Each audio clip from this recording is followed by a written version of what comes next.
Dans un communiqué rendu public hier lundi 29 avril, le comité syndical de l'École normale supérieure ENSUP a décidé de suspendre toutes les activités pédagogiques.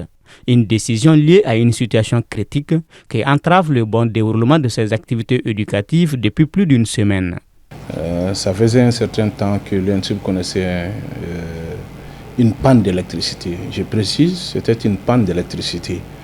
Ça n'a pas de lien direct avec les états de délestage et autres là. Donc un transformateur avait pété. Dans un premier temps, d'abord c'était les baisses de tension. Donc l'appareil qui était là était défectueux.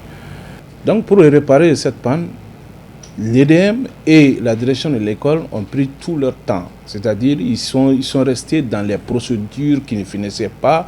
Mais plus que tout ça là, à chaque fois qu'il y a ce fameux problème d'électricité, nous pensons à nos labos, qui sont le stock de produits chimiques et biologiques. Donc ce ne serait pas bien que ces labos restent sans électricité. Bien que des coupures de courant puissent être compréhensibles dans le contexte actuel selon le comité syndical, l'incapacité à résoudre cette panne électrique relève de la négligence.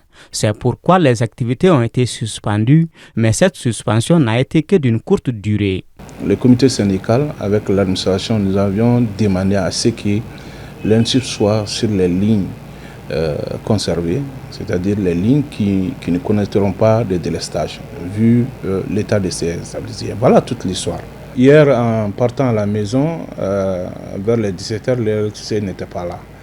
Nous venons de faire le constat ce matin que l'électricité a été rétablie. C'est pourquoi j'ai venu de poster des messages et on va tout de suite rédiger un communiqué par conséquent pour demander aux uns et aux autres de reprendre le travail immédiatement.